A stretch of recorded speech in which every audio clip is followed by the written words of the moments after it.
As the courtroom drama evolved, attention turned to the financial web that Jesse Kerchevsky had spun around Lynn Hernan, because the crime was never just about poison. It was about control, leverage, and the slow extraction of wealth under the guise of friendship and care, a theme that became more pronounced the deeper prosecutors dug into the months leading up to Hernan's death. Bank records revealed a series of transactions so carefully orchestrated that it seemed almost cinematic. Withdrawals timed to avoid alerting the bank transfers disguised as routine payments and subtle manipulations that made Hernan believe she was still in control while her resources were drained. Friends and family were interviewed extensively, painting a picture of a woman, Hernan, who had always been generous, trusting, and perhaps too willing to believe in the best intentions of others, traits that Jesse had exploited with surgical precision.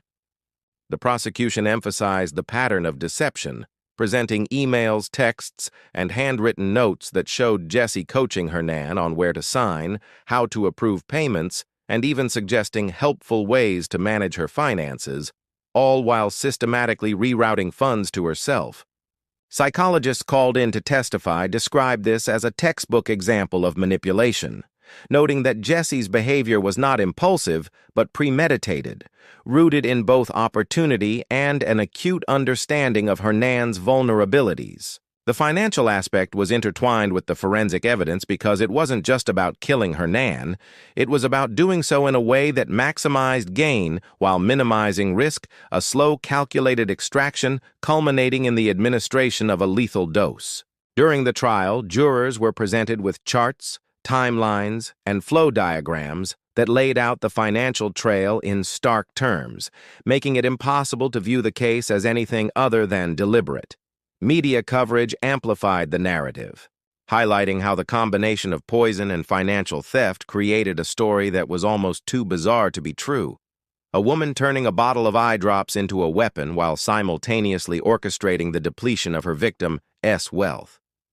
True crime enthusiasts dissected every angle online, discussing the psychology of white-collar killers who combine financial greed with homicidal tendencies, while legal analysts debated how often these cases go undetected because the weapon is unassuming and the financial misdeeds can be masked as normal activity until the end. Meanwhile, friends of Hernan began to share their personal stories, recounting moments that, in retrospect, seemed like warnings, hesitations, subtle signs of discomfort, fleeting expressions of doubt about Jesse's intentions, moments that might have been missed in the rush of daily life but now appeared as prescient signals. Experts also noted the symbolic cruelty of the crime.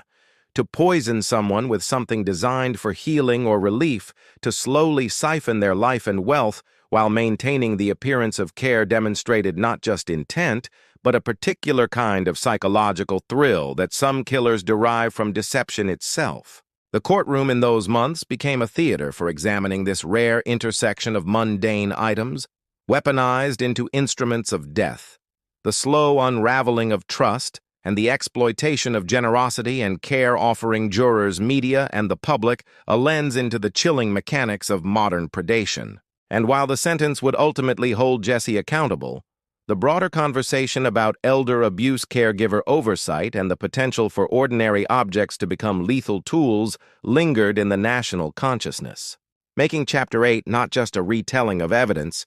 but a study of human vulnerability, moral blindness, and the terrifying fact that sometimes the people we trust most are capable of the darkest betrayals imaginable.